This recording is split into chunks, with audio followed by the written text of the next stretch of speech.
नमस्कार, शब्द रंग स्टूडियो में आप सबका स्वागत है। मैं हूं कात्यायनी सिंह। आज आप लोगों को एक कहानी सुनाऊंगी। शीर्षक है हेलो वसुधा। सुबह मैसेंजर खोलते ही सीधे एक मैसेज पर मेरी नज़र गई। हेलो वसुधा, आपके इस नए अवतार को देखकर मैं आश्चर्यचकित हूँ। प्रेम और वैराग्य का इतना सुंदर मिश्रण करके आप इतनी सुंदर रचनाएं लिख कैसे लेती हैं? कहाँ आप विज्ञान से स्नातक और कहाँ साहित्य? ये अवतार कैसे हो गया? इस मैसेज पर नज़र पड़ते ही मैं अपने आप को रोक नहीं पाई मैसेज करने से। क्या आप मुझे जानते हैं? हाँ जी, मैं बहुत अच्छे से जानता हूँ।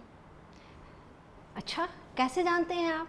रहने दीजिए, आप नाराज़ हो जाइएगा। अरे नहीं, मैं नहीं नाराज़ होऊंगी, आप बताइए तो सही।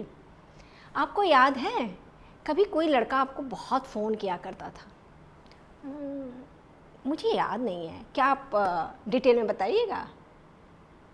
मेरा नाम अर्णव है। धक से किया, अर्णव। लेकिन मैं फिर अपने आप को रोक ली। मैं बोली कि अच्छा, वही अर्णव जिसके माँ पिता से मैं जाकर बोल दी थी। उसके बाद क्या हुआ? पूछिए मत। ऐसी मेरी दुर्गति हुई कि उसके बाद मैं किसी लड़की की तरफ नज़र उठाकर देखा भी नहीं। उसके बाद मैं दूसरे शहर चला गया प्रतियोगिता परीक्षा की तैयारी के लिए। मेहनत रंग लाई और मैं रेलवे में सेलेक्ट हो गया। मेरी कभी याद नहीं आई। मेरी शादी हो गई है वसुधा, मेरे 2 बच्चे हैं, पर अभी भी मैं सोचता हूँ काश फ़ोन मैं डिस्कनेक्ट कर दी और मैं अतीत के गलिहारे में चली गई। उस समय उम्र यही हुई होगी 15-16 के करीब। हार्मोनल चेंजेस के कारण मन और तन दोनों में बदलाव आ रहे थे। देखने में ठीक ठाक थी, पढ़ने में भी अच्छी खासी थी। जाहिर सी बात है आकर्षण का केंद्र तो रही ही होंगी। एक दिन मेरे मोबाइल पर एक नंबर आया। उठाते ही हेलो वसुधा। जी आप कौन?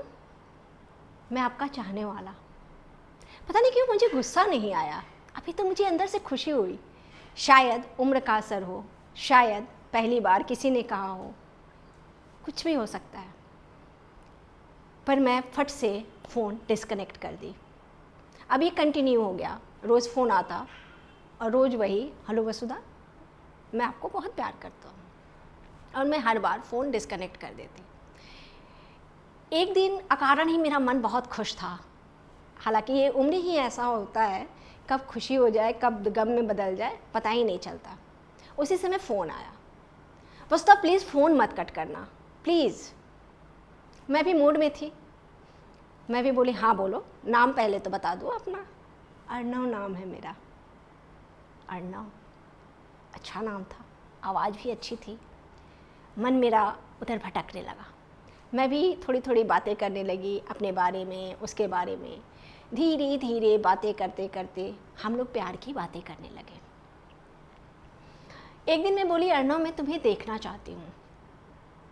बोला ठीक है, शाम को मिलते हैं ना, तुम्हारे घर के बगल वाले जो चाय का दुकान है वहीं मैं आऊँगा, सफ़ेद शर्ट में। मैं भी काफ़ी तैयार श्यार होकर गई, दरवाजे पर खड़ी हो गई। उधर से 2 लड़के आ रहे थे। जो सफ़ेद शर्ट पहना था वो काफ़ी सजीला था, और उसके साथ जो लड़का था वो साधारण शक्ल सूरत का। खैर मुझे उससे क्या लेना था, मुझे तो सफ़ेद शर्ट वाले से लेना था। हम लोग देखे एक दूसरे को, मुस्कुराए। वो मुस्कुरा रहा था तो साथ वाला लड़का भी मुस्कुरा रहा था। मुझे थोड़ा सा अजीब लगा, फिर मैं इग्नोर कर दी। उसके बाद ये देखने का सिलसिला चल पड़ा। एक दिन मैं बोली कि अर्णव तुम आते हो साथ में उस लड़के को क्यों ले आते हो, बड़ा अजीब सा देखता है, अच्छा नहीं लगता मुझे। बोले छोड़ ना, मैं अकेले हूँ तो सोचता हूँ साथ लेकर चला आऊँ, क्या फ़र्क पड़ता है। फिर मैं इग्नोर कर दी। बातें हम लोगों की प्यार से होते होते सारी हदें पार कर गई। एक दिन मैं बोली अर्णव हम मिल लेते हैं, कब तक हम लोग बातें करते रहेंगे। वो घबराया, बोला हाँ मिल लेंगे ना, समय आने दो, ज़माना बहुत ख़राब है वसुधा, और समाज को जानती हो, छोटा शहर, अगर हम मिले लोग जान जाएंगे, तुम्हारी बदनामी होगी और मैं नहीं चाहता हूँ कि तुम्हारी बदनामी हो। मुझे बड़ा अच्छा लगा, कितना अच्छा लड़का है। और लड़के होते एक बार फ़ोन पर मिलने मिलाने की बातें करते, और ये है कि कह रहा है कि नहीं नहीं मिलना है। मुझे और प्यार आया। बातें चलती रही हम लोगों की। एक दिन एक अनजान नंबर से मेरे मोबाइल पर फ़ोन आया। मेरे उठाते ही वो बोला, वसुधा तुम्हारे साथ धोखा हो रहा है। मैं अचकचाई, धोखा? किस तरह का धोखा? वो बोला कि जिसे तुम बातें करती हो वो तो अर्णव है, पर जिसे तुम देखती हो वो अर्णव नहीं है। मैं उसकी बातों में उलझ गई। मैं बोली सीधे सीधे साफ साफ बताओ क्या बात है। बोला कि जिससे तुम बात करती हो ना वो वाकई अर्णव है, पर जिस लड़के के साथ अर्णव आता है वो अर्णव नहीं है, वो कोई और है। एक्चुअली में अर्णव देखने में अच्छा नहीं है और तुम स्मार्ट ठहरी तो उसे लगा कि तुम शायद उसे पसंद नहीं करोगी। मैं बड़ी ओहापोह में हो गई। फिर मैं बोली कैसे विश्वास करूं तुम्हारी बातों पर? कुछ नहीं करना है, एड्रेस लो, सुबह सुबह पहुंच जाओ उसके घर, दरवाज़ा वही खोलेगा। मैं एड्रेस ले ली। धड़कते दिल, कांपते मन, थरथराते पैर, और मैं चली गई उसके घर। कॉल बेल बजते ही वही लड़का दरवाज़ा खोला।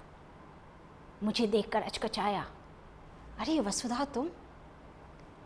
हाँ हाँ मैं ही, अर्णव जी। ओह वसुधा चलो ना बाहर चलते हैं, मैं तुम्हें सारी बातें बताता हूँ। हट जाओ अर्णव मेरे रास्ते से, मैं तुम्हारे माँ पापा से मिलना चाहती हूँ। वो बाहर निकल गया। मैं उसके माँ पापा से सारी बातें बताकर वापस लौट आई। मन भारी हो रहा था, आंखों में आंसू। काश कि अर्णव सच बोलता, मैं उतना ही उसे प्यार करती। रास्ते में आते समय यही गाना मेरे दिमाग में चल रहा था, तुझसे नाराज़ नहीं जिंदगी हैरान हूँ, तेरी मासूम सवालों से परेशान हूँ। कॉल बेल की तीखी आवाज़ से मेरी तंद्रा टूटी। मैं देखी, अरे ये तो अंधेरा हो गया, अभी तक मैं अर्णव के सपने में खोई थी। दरवाज़ा खोले, सामने मेरे पति नवीन खड़े थे। क्या कर रही थी इतनी देर से? कब से मैं दरवाज़ा बजा रहा हूँ। मुझे नींद आ गई थी। हाँ हाँ तुम्हें सोने और खाने से फुर्सत मिले तब तो कुछ और काम करो। इतनी तीखी बातें सुनकर भी मैं किचन में चली गई चाय बनाने के लिए। महीनों फिर अर्णव का फ़ोन ना मैसेज, कुछ नहीं आया। एक दिन मेरे मोबाइल पर अनजान नंबर चमका। फ़ोन उठाए, वसुधा। मैं बोली हाँ कौन? मैं अर्णव। धक से किया। कुछ देर में शांत रही। हेलो वसुधा, क्या हो गया? इतने दिनों बाद कैसे याद आ गई? मैसेज के बाद तो तुम एकदम से गायब हो गए थे। कुछ खास बात है क्या? छोड़ो ना, शिकवे शिकायत तो मिलकर हम लोग निपटा लेंगे। खास ही हैं, मैं तुम्हारे शहर का मेहमान हूँ, मिलोगे नहीं मुझसे? शाम 5 बजे हम दोनों कॉफ़ी हाउस में बैठे थे। अर्णव मुझे बहुत ध्यान से देख रहा था। तुम अद्भुत हो वसुधा, कितना सुंदर लेखन है तुम्हारा, सच में तुम कमाल हो। वक्त कितना आगे निकल गया है ना अर्णव, पर हम अभी वहीं ठहरे हुए हैं, उसी मोड़ पर। कितना दर्द है तुम्हारी आंखों में वसुधा, क्या दर्द छुपाई हो? बता दो ना, बताने से मन हल्का हो जाता है। बताने से मन हल्का नहीं होता है, बताने से मन और भारी हो जाता है। और आज की शाम मैं ख़राब नहीं करना चाहती। कॉफ़ी बढ़िया है ना अर्णव? सब कुछ अच्छा है, मैं, तुम, कॉफ़ी और ये हंसी शाम। मुस्कुराया अर्णव। कब तक रुकना है अर्णव? बस आज शाम।